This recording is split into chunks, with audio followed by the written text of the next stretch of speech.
with the spotlight now on the FMCG space. The Nifty FMCG index ended 2023 with a return of nearly 30%. The big movers were Tata Consumer, 43% higher for the year, ITC up 40%, Nestle giving you a return of 35%. There were two laggards, and they were impacted by the slowdown in rural consumption. Dabur, flat return, in fact, slightly lower, 0.2% lower for the year. And HUL too had a very modest gain of about 4%. But the big theme which drove FMCG returns was easing inflation and higher gross margins. Abneesh Roy, Executive Director at Nuvama Institutional Equities, joins in on the show now. Abneesh, morning. Reema here. Thank you for joining in and Happy New Year to you. What's going to be the big story for 2024 according to you? 2023 was about improvement in gross margins driven by lower inflation, but there was rural stress. If you had to talk about the big three themes for the FMCG sector that will dominate the way the stocks and the fundamentals, what would they be? Sure, thanks, and Happy New Year to CNBC team and all the viewers. So yes, it was a decent year for the consumer stocks, and a lot of the stocks did quite well. Some of those were back-ended. The FI inflow clearly is helping.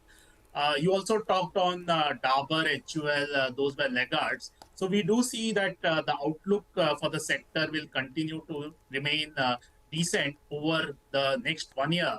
So what we see is 3-4 key trends which are currently a problem. When December results will come out in the next 3 weeks, you will see that the December results are still quite challenging for most companies on the volume growth. Our sense is most of the consumer stocks will see almost flattish volumes YOY 0, 1%, 2%.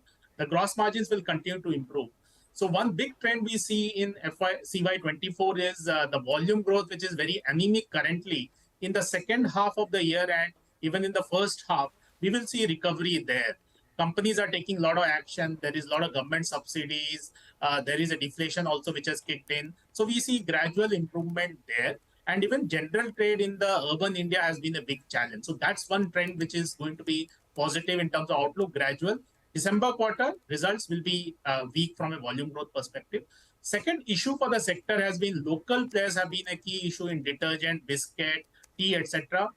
This is a thing which is not a long-term theme. We see companies, large companies like HUL, Tata Consumer, etc., take a lot of proactive steps, Godrej Consumer also, against the local players in these categories. So we see that the market share slight loss which has happened to the big players, that will also reverse in CY24 gradually.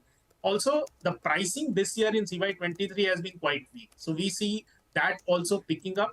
In most normal years, or if you see long-term trend, consumer stocks take 2 to 3% or 2 to 4% kind of a CAGR in terms of pricing. We see that coming back in the second half. First half, still it will be a bit limited. So overall, we remain positive. Our topics like Colgate, Nestle, ITC, Tata Consumer, etc. have done quite well. And going ahead, we see from next 1 year, Dabur, HUL also doing well. So these are not short-term ideas, but we see that because of the reasons that I mentioned and FI inflow also coming back, HUL and Dabur look good from 1 year perspective. Okay. Got that. Abneesh, just a second there. Bajaj Auto's sales have come in. They're slightly below the estimates that we were working with. They've done about 3.26 lakh units. We're expecting about 3.5 lakh units. Month on month, obviously, it's a decline. Last month, Bajaj did about 4 lakh units. So month on month, it's a decline. Yeah, you've got the monthly comparison up as well. Year on year, a little lower than expected. We'll be speaking with the management, of course. We'll get more color on those numbers and the trends ahead for the year in a bit from now. But Abneesh, good morning and season's greetings to you. Wish you a very, very happy new year, and maybe may it be positive in every way for you and your family, and of course all your near and dear ones. I just want to go a little deeper in the point that you made, that absolutely I think 2023 is disappointed in the form of the lack of volume growth, and you're saying that will probably show up in the December numbers as well.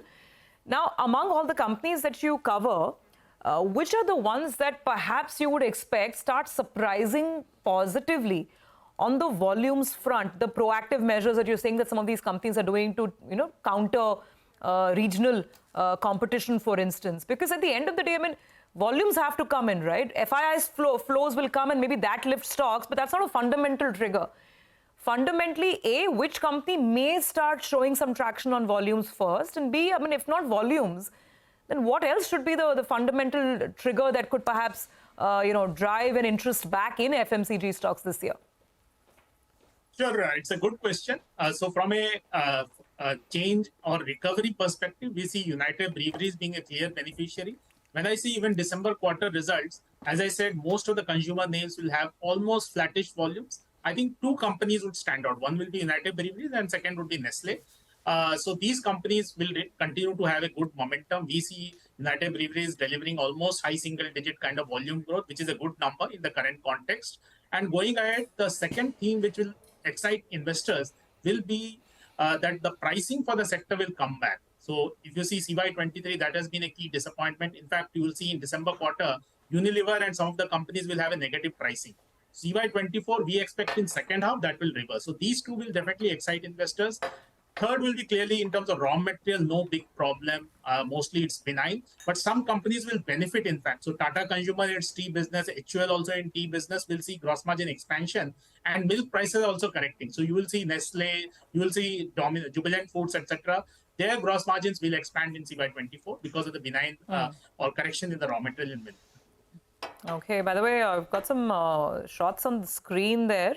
That is ISRO's ExpoSat aboard PSLV C58.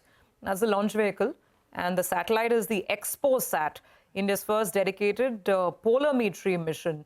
Apparently, this is, of course, a spacecraft that's going to, do a deep scientific study of black holes. So it's cutting-edge science that this mission is all about. That's ISRO in focus, doing India proud as always. Abneesh, just very quickly before we wrap out, can't end an FMCG conversation without ITC, right? 2023 continued to be very charitable for the stock, but the question is at about 450 thereabouts. Are we at the top here? And apart from, the demerger of the hotels business, but any other triggers? Would you at all look at ITC this year? Or do you think ITC has pretty much had a, has run its course over the last 24 months?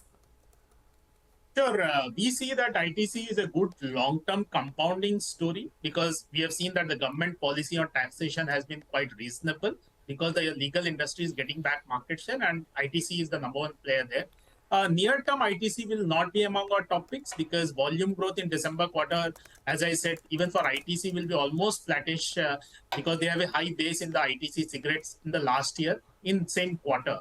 But because this time the union budget is also delayed because of elections, we'll have the real budget mostly 6 months down the line. That gives ITC a more leeway to get back market share in terms of the illegal. And definitely even in the budget after elections, we feel that the reasonable taxation policy will continue. So no big near-term triggers, but it is a compounding machine. So you will see that the hotel demerger also adds to it. But from a near-term perspective, our topics will be United Breweries, Nestle, Tata Consumer, and Godrej Consumer. These will be our topics. Thank you. Thank you, Abneesh, for your insights into the new year for the FMCG sector. Wish you a good one.